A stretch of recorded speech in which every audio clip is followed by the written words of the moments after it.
الذي بنعمته تتم الصالحات وبفضله وحسن مرواته تتكسر الحسنات. أشهد أن لا إله إلا الله وحده لا شريك له وأشهد أن محمدا عبده ورسوله لا نبي بعده. اللهم صل على سيدنا محمد.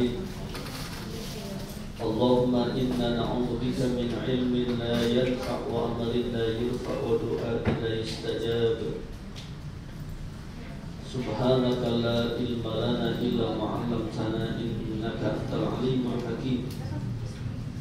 لا حول ولا قوة إلا بالله العلي العظيم.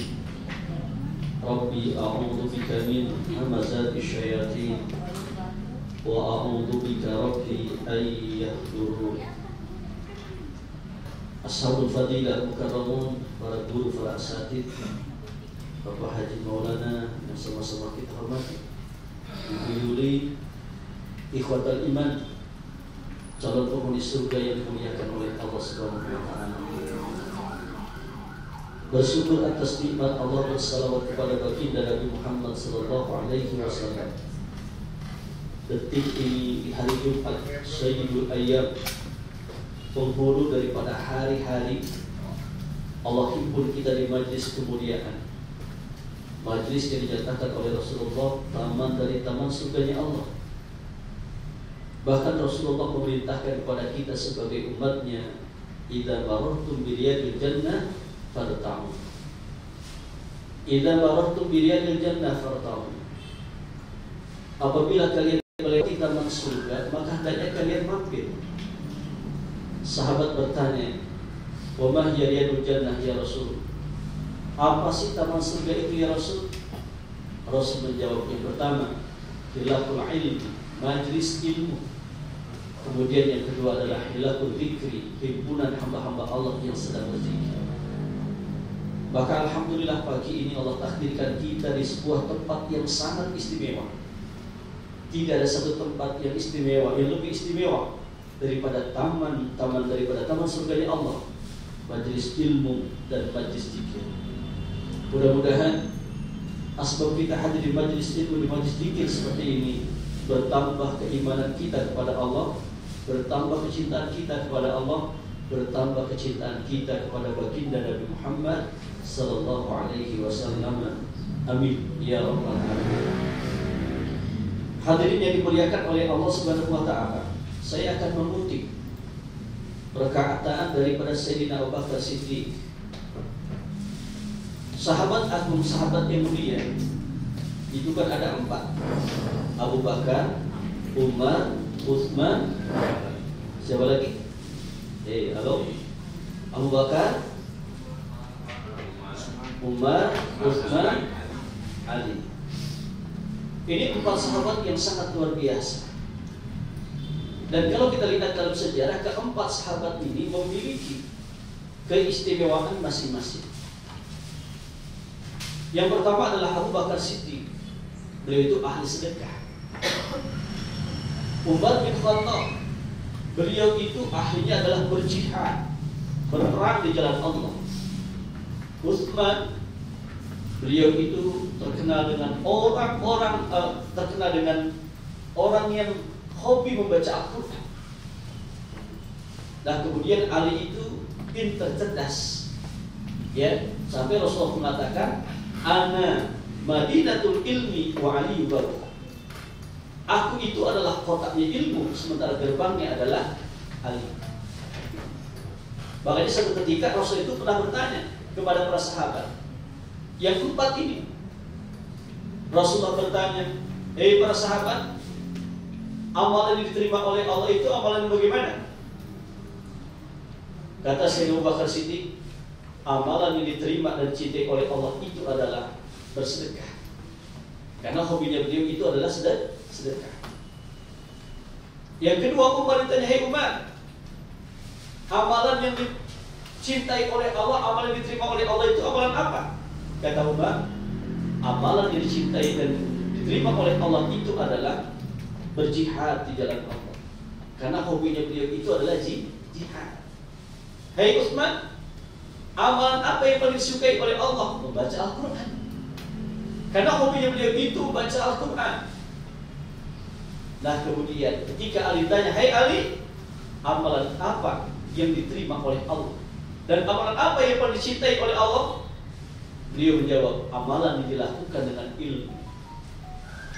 Karena setiap amal soleh yang kita lakukan tanpa ilmu ditolak dan tidak diterima oleh Allah Subhanahu wa Ta'ala. Nah kemudian Sayyidina Abu Bakar Siddiq berkata, man dakhala al-qabra bila zadin faka'annama raqiba bahra bila safinatin.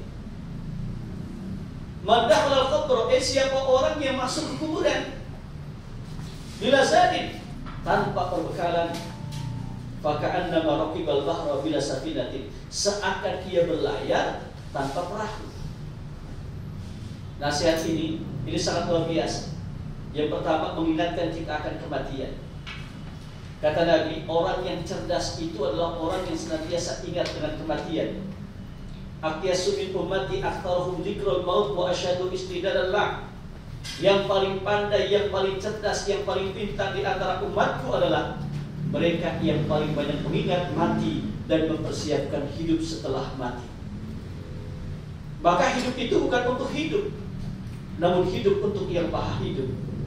Hidup itu bukan untuk mati, namun mati untuk hidup. Jangan cari mati, jangan lupakan mati. Orang beriman itu akan merindukan kematian. Kenapa? Karena mati adalah proses awal untuk kita berjumpa dan bertemu dengan Allah. Ada sifat-sifat bahimiyah. Tahu bahimiyah? Halo? Ada bahimiyah, ada sabuiyah. Sifat bahimiyah itu sifat-sifat binatang. Sabuiyah itu sifat-sifat binatang buas. Jadi ada binatang buas, ya kan? Yang mesti kita matikan, yang mesti kita hilangkan, yang mesti nggak ada pada diri kita sebelum kita meninggal dunia. Dalam Al-Quran, surat Al-Baqarah ayat 260, di situ ada sebuah kisah betapa ketika Nabi Ibrahim memohon kepada Allah bagaimana cara Allah menghidupkan sesuatu yang telah mati. Nabi Ibrahim berkata, ya Rabb, arini kaifa tuhil mauta. Ya Rabb, tunjukkan padaku bagaimana cara kau menghidupkan sesuatu yang telah mati. Allah bertanya kepada Nabi Ibrahim, ya Ibrahim, awalam tu'min, apakah kau tidak percaya aku maha mampu untuk menghidupkan sesuatu yang telah mati? Bala, aku percaya padamu ya Allah. Walakin liyatma'inna qalbi, akan tetapi supaya hatiku tenang. Jadi kita tuh kalau nggak ada bukti kan nggak tenang, ya kan? Tapi kalau ada bukti, oh tenang kita. Maka Nabi Ibrahim itu pengen bukti. Allah ketika itu berkata, Ibrahim, fakhudh arba'atan minat tayri fasurhunna. Ibrahim, silahkan kau ambil 4 burung. Silahkan kau ambil 4 binatang unggas. Kemudian burung itu kau sembelih. Burung itu kau potong-potong, kau letakkan di atas bukit, kau pisahkan itu anggota tubuhnya. Kemudian kau panggil dari bawah, niscaya burung itu akan datang padamu. Itulah cara aku menghidupkan sesuatu yang telah mati. Menurut Jalaluddin Rumi, ini ngaji sampai jam berapa ya? 9. 10. 79. Biasanya kan ada motivasi ya. Apa lagi 15? Ya ada aja dulu. Baru mulai udah nanya kapan selesai ya. Menurut Jalaluddin Rumi, 4 burung ini, ya, yang pertama itu adalah ayam jago atau ayam jago. Ayam jago itu melambangkan hawa nafsu. Coba kita lihat gaya hidup ayam jago, Haji Maulana. Ya, itu jam 3 jebol.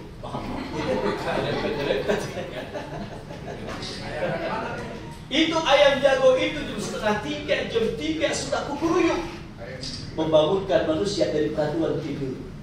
Iya kan? Kukuruyuk. Suara apa itu? suara saya itu. Itu ada makna yang implisit, ada makna yang tersirat di balik kukuruyuk itu.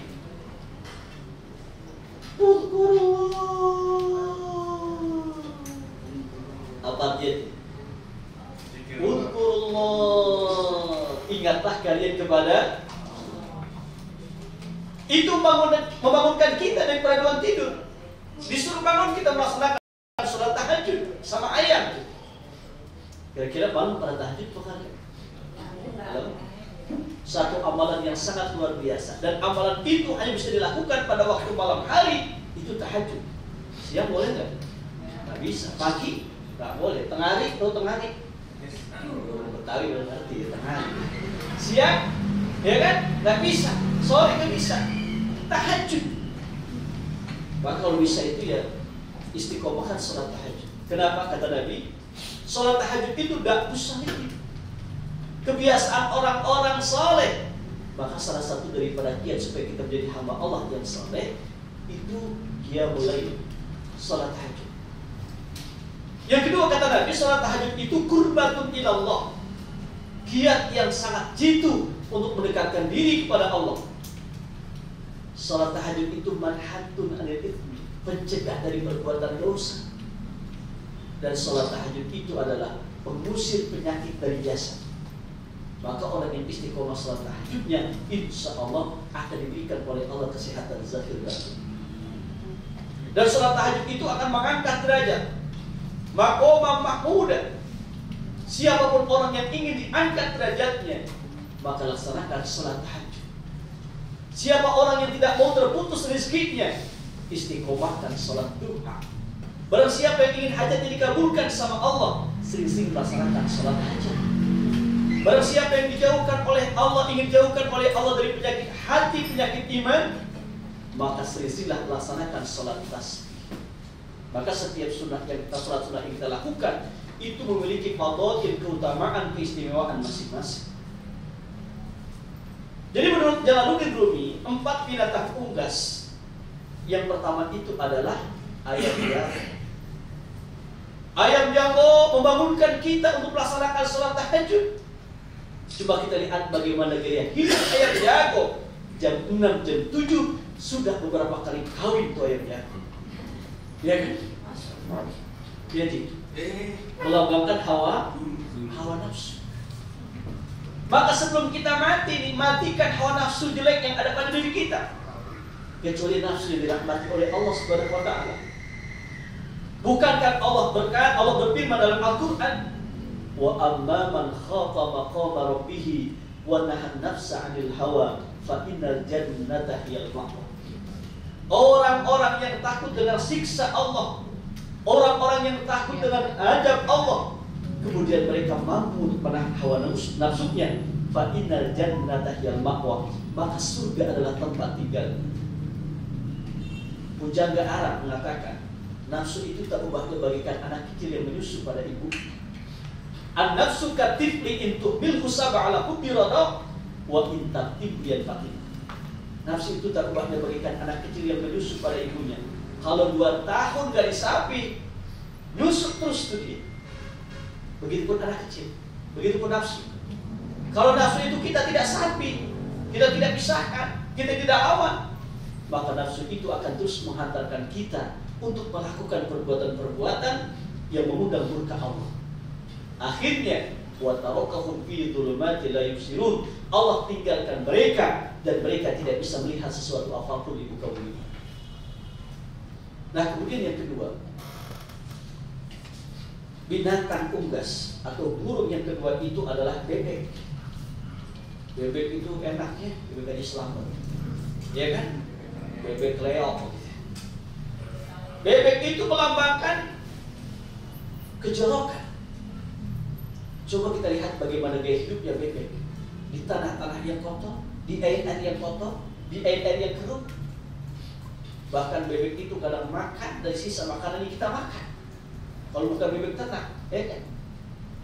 Ini menunjukkan kejorokan. Artinya apa? Hilangkan, buang sifat jorok yang ada pada diri kita. Baru kita mati, baru kita meninggal dunia. Bukankah salah satu tujuan hidup ini adalah untuk mencari kesucian diri? Ketika hamba-hamba Allah bersa'i antara Safa dan Marwah, Safa itu artinya adalah kesucian, Marwah itu artinya adalah tujuan. Berarti salah satu daripada tujuan hidup ini adalah untuk mencari kesucian. Kenapa? Oleh karena kita akan berjumpa dan bertemu dengan Zat yang Maha Suci, yaitu Allah Jalla Jalaluhu Al-Qudus. Kemudian yang ketiga itu adalah burung bangau. Burung bangau itu terbang menjulang ke angkasa. Dia lupa satu saat dia akan jatuh. Ini menunjukkan betapa dalam urusan dunia itu jangan terlalu tinggi. Nafsu dunia itu jangan terlalu tinggi. Tapi orang-orang beriman itu akan senantiasa memikirkan bagaimana orientasi hidupnya di akhirat. Kenapa? Al-akhiratu khairul laka minal ula. Akhirat itu lebih utama, lebih mulia daripada dunia. Celakalah orang yang orientasi hidupnya hanya mencari dunia. Coba, dunia itu dalam bahasa Arab artinya apa? Tahu nggak? Dunia itu kan asal kata dari dana. Ya, makanya orang-orang kadang-kadang suka nyari dana, ya. Ya dana, saya dana. Jadi kalau minta duit sama Bu Yuli, ya kan, bagi bendahara, ya dana. Dana itu artinya adalah hina. Dunia itu sesuatu yang hina. Maka kata Nabi, dunia jifatun wa talibu hakilarun. Dunia itu bangkai. Dan orang yang mencari dunia itu seperti anjing. Jadi dalam hidup ini kita orientasi hidup kita itu harus akhirat. Tapi tidak mungkin kita juga meninggalkan dunia karena kita hidup di dunia. Makanya kuncinya itu harus zuhud. Apa itu zuhud? Zuhud itu yamliku dunia wala yamliku dunia. Dia punya dunia tapi tidak dimiliki oleh dunia. Jadikan dunia itu di hati, di tangan, bukan di hati. Ya prinsipnya tukang parkir itu. Prinsipnya tukang parkir. Punya mobil banyak dia, mewah. Ya kan? Itu ada BMW, ada Mercy, kemudian ada Alfa, bagus. Ketika mobilnya diambil, dia nggak marah. Kenapa? Bukan punya dia. Ini pelajaran zuhud ini, pelajaran tasawuf. Segala sesuatu yang dititipkan oleh Allah kepada kita itu adalah titipan. Harta itu titipan, kecantikan itu titipan, ganteng itu titipan, ilmu itu titipan. Satu saat Allah ambil, kita harus rela, kita harus ikhlas. Ya. Jadi inna lillahi wa inna ilaihi raji'un. Inna lillah, sesungguhnya kita itu adalah milik Allah, wa inna ilaihi raji'un, dan sungguh kita akan kembali kepada Allah Subhanahu wa ta'ala. Ya, inna lillahi wa inna ilaihi raji'un. Itu kalau dalam bahasa Arab itu disebut dengan kalimatul istirja. Jadi innalillahi itu istilahnya adalah kalimat istirja. Kalau a'udzu billahi minasyaitonir rajim, itu kan isti'adzah atau ta'awudz. Bismillahirrahmanirrahim. Basmalah. Subhanallah, tasbih. Walhamdulillah, tahmid. Wala ilaha illallah, tahlil. Allahu akbar, takbir. La haula wala quwwata illa billah. Apa itu namanya? Ya itu dah. Ya itu aja dah. La haula wala quwwata illa billah. Disebut dengan hauqalah. Jadi begini, ini saya bahas sedikit kaitannya antara basmalah dengan hauqalah. Basmalah itu habis basmalah itu Bismillahirrahmanirrahim. Kata Nabi, kullu amrin dibalin la yubda'u bil basmalati faqad akhta. Setiap amal ibadah yang baik tidak diawali dengan basmalah maka akhta, maka sungguh terputus. Terputus apa? Terputus keberkahannya dari Allah Subhanahu wa taala. Maka awalilah setiap amal ibadah yang kita lakukan dengan membaca basmalah. Bismillahirrahmanirrahim. Kalau mau makan, baca bismillah. Kalau mau minum, setelah makan. Kalau Jumat mau masjid, ya pokoknya baca bismillah. Setiap perkara yang baik yang kita lakukan harus diawali dengan bismillah. Kalau kita nggak baca, putus keberkahan. Nah kemudian, la haula wala quwwata illa billah. Pernah nggak ngitung berapa sih jumlah huruf basmalah itu? Bismillahirrahmanirrahim berapa huruf? Halo?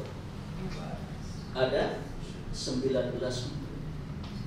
La haula wala quwwata illa billah 19 huruf. Ya kan? Dalam surat Al-Mudaththir ayat 30, alaiha tis'ata asyar. Penjaga pintu api neraka itu jumlahnya 19. Maka orang-orang yang mengamalkan basmalah dan la haula wala quwwata illa billah akan diselamatkan oleh Allah dari penjaga pintu api neraka yang jumlahnya 19. Nerakanya ada berapa? Ada 7. Maka selesai kita melaksanakan sholat fardu, terutama sholat subuh, kita disunahkan untuk membaca Allahumma ajirni. Pada hafalkan nih, Allahumma ajirni minan nar. Ayo deh, Allahumma ajirni minan nar. Allahumma ajirni minan nar. Allahumma ajirni minan nar. Allahumma ajirni minan nar. Berapa kali? 7. Supaya kita diselamatkan oleh Allah dari pintu api neraka yang jumlahnya 7. Surga ada berapa? Ada 8. Neraka 7. Ya, itu kaitannya antara basmalah dengan la haula wala quwwata illa billah. Nah, kemudian kalau kita lihat lafaz basmalah, Bismillahirrahmanirrahim, diawali dengan huruf apa? Bismillah diawali dengan huruf apa? Ba. Diakhiri dengan huruf mim. Bismillahirrahmanirrahim. Ya. Ba itu artinya adalah bidayah, mulai. Maka mulailah aktivitas amal soleh kita itu dengan menyebut nama Allah. Ismullah. Bismillah ismullah. Isim itu kan nama. Man ismuka ismi Iwan. Man ismuka ismi Yuli. Man ismuka ismi Kurnia. Ini man ismuki. Kalau perempuan ismuki. Kalau laki-laki ismuka. Harus belajar bahasa Arab ini mestinya. Insya Allah. Jadi ismun, kalau dalam bahasa Arab ismun itu asal kata dari as-sumu. As-sumu itu artinya adalah tinggi. Maka langit adalah sesuatu yang tinggi. Dalam Al-Quran disebut dengan as-samawat. As-samawat itu artinya adalah bumi. As-samawat jamak. Inna fi khalqis samawati wal ard yusabbihu lahu ma fis samawati wal ard. As-samawat itu artinya langit. Langit itu sesuatu yang tinggi. Allah itu dia mengatakan asal kata dari alihayatlah, yang artinya adalah tujuan, goyah. Maka Allah itu adalah goyatuna. Allah goyatuna. Allah itu tujuan hidup kita. Ilahi anta maksudi wa ridhoka matlubi abdi bi mahabbataka wa ma'rifataka. Nah kemudian kalau kita lihat dalam Al-Quran, lafaz Allah atau lafaz Allah itu dalam Al-Quran sebanyak 2699 kali. Jadi lafaz Allah itu terpulang dalam Al-Quran 2699 kali. Nah kemudian Ar-Rahman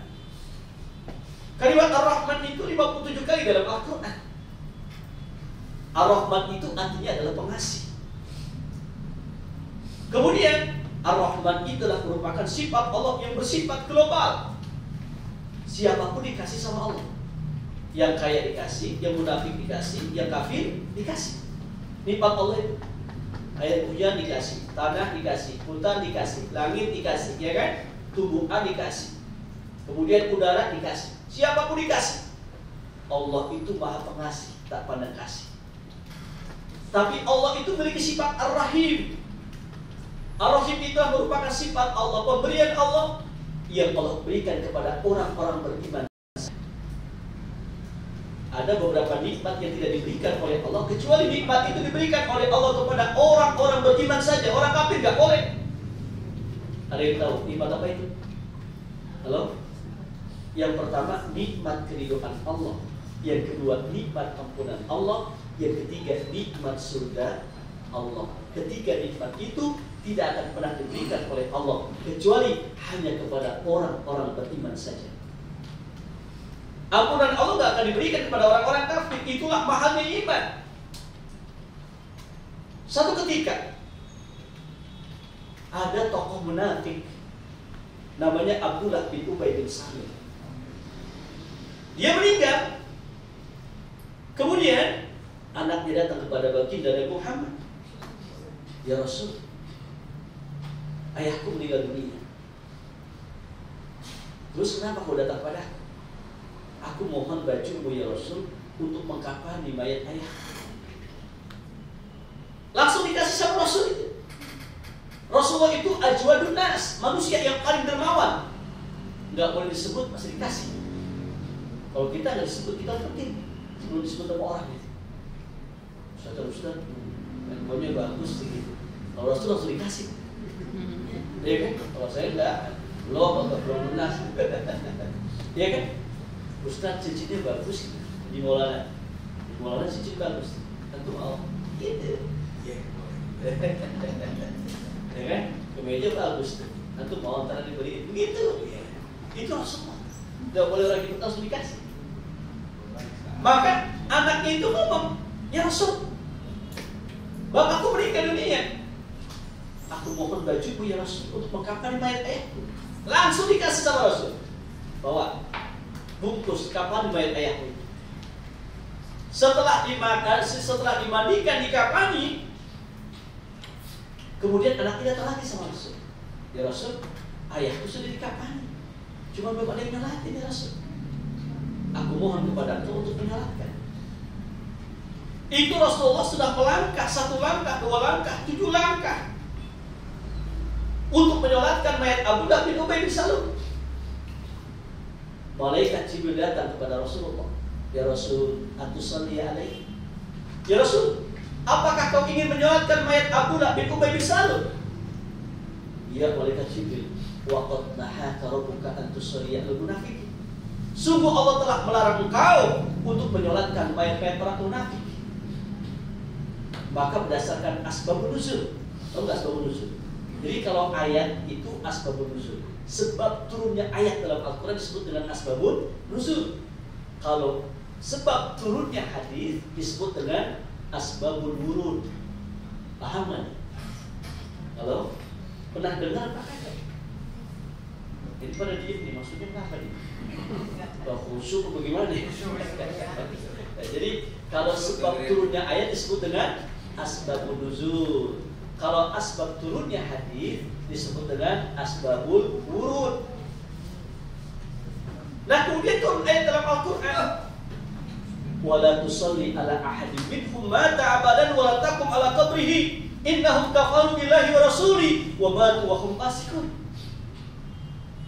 Kalimat fasik dalam akhir ayat ini ditafsirkan oleh para ulama adalah al-fasik itu ay al-kafir. Maka tidak boleh kita menyolatkan mayat orang kafir. Kemudian turun lagi ayat dalam Al-Quran, istaghfir lahum am lam tastaghfir lahum in tastaghfir lahum 70 marrat la yaghfirullahu lahum. Hai Muhammad, kau mohon ampunan atau kau tidak mohon ampunan, seandainya engkau memohon ampunan kepada Allah untuk orang-orang kafir sebanyak 70 kali, maka Allah tidak akan pernah mengampuni dosa-dosa mereka. Maka nikmat ampunan itu hanyalah milik orang-orang beriman saja. Ya, maka kalau ada orang meninggal, tetangga kita, gitu ya, orang kafir, orang luar Islam meninggal, jangan disebut dengan almarhum. Ya, telah meninggal dunia almarhum Bapak Yohanes, misalnya begitu. Nggak boleh. Kenapa? Almarhum itu merupakan sebuah kalimat yang ada di dalamnya itu jumlah doa, jumlah doa. Jadi almarhum itu adalah semoga Allah merahmati dirinya, merahmati alam kuburnya. Tak boleh. Ya, maka kalimat almarhum, al-maghfurlah itu adalah merupakan sebutan untuk orang-orang beriman. Ya, jadi Bismillahirrahmanirrahim. Nah, kemudian hadirin yang dimuliakan oleh Allah Subhanahu wa taala. Kita kembali kepada perkataan Abu Bakar Siddiq. Yang pertama tadi, kata beliau, "Man dakhala al-qabra bila zadi, fa ka'anna raqibal bahra bila safinah." Siapa orang ya yang masuk alam kubur tanpa membawa perbekalan, seakan dia berjalan, seakan dia mengarungi lautan, tidak mempergunakan perahu. Bila safinah, tenggelam dia. Tenggelam. Dan memang manusia itu sudah banyak yang tenggelam. Ya, Rasulullah mengatakan inna dunya bahrun amin. Kata Rasul, dunia itu merupakan bahrun amin, lautan yang teramat dalam. Wa qad ghariqa an-nasi nasun kasirun. Dan sudah teramat banyak manusia itu yang tenggelam di dalam lautan. Maka ketika kita mengarungi lautan ini, kita harus banyak membawa bekal. Bekal yang terbaik untuk bertemu dengan Allah itu adalah bekal takwa. Wa tazawwadu fa inna khairaz zadi taqwa. Silakan kau bawa perbekalanmu, dan sebaik-baik perbekalan itu adalah takwa kita kepada Allah Subhanahu wa taala. Nah, kemudian ya, ada sebuah makalah lagi mengatakan, izzud dunya bil mal wa izzul akhirah bisolihil a'mal. Izzud dunya, kemuliaan dunia itu bil mal, dengan harta. Orang tuh kalau banyak duit kan banyak yang deketin, ya.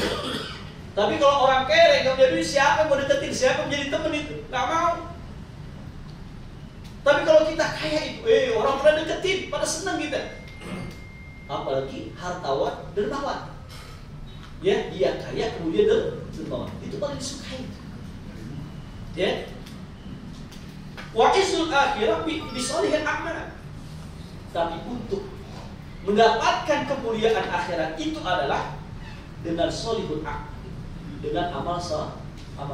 Maka intinya dalam hidup ini, ya, kita harus beriman kepada Allah.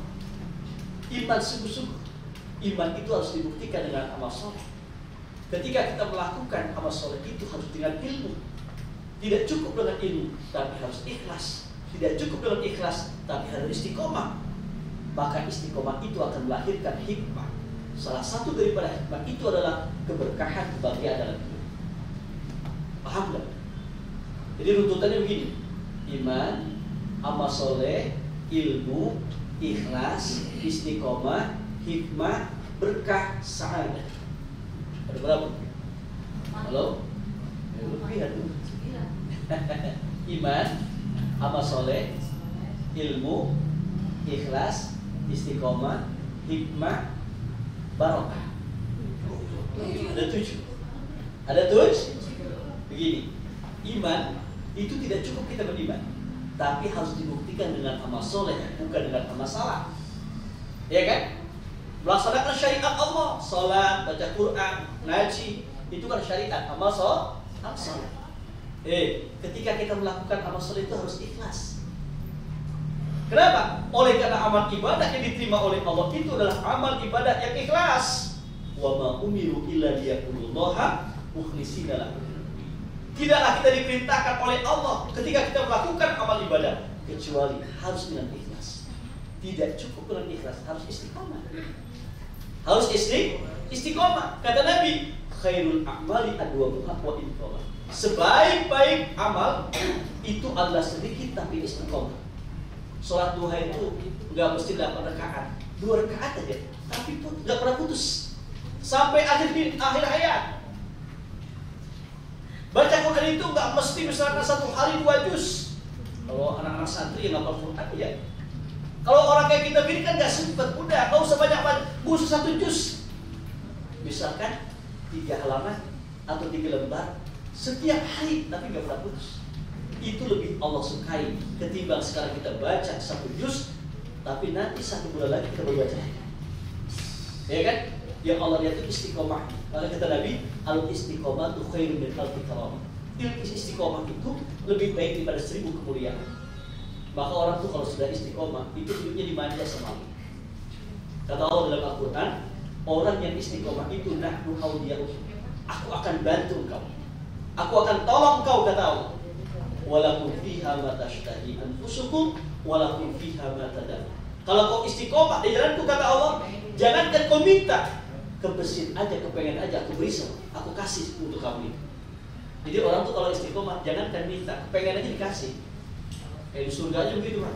Pengen apa nih? Boni atau boni? Pengen apa nih? Runcang. Pengen apa nih? Dikasih sama. Ya kan? Itu nuzulan min ghafuri rahim. Itu adalah merupakan hadiah dari Allah. Allah yang Maha Pengasih dan Allah yang Maha Pengampun.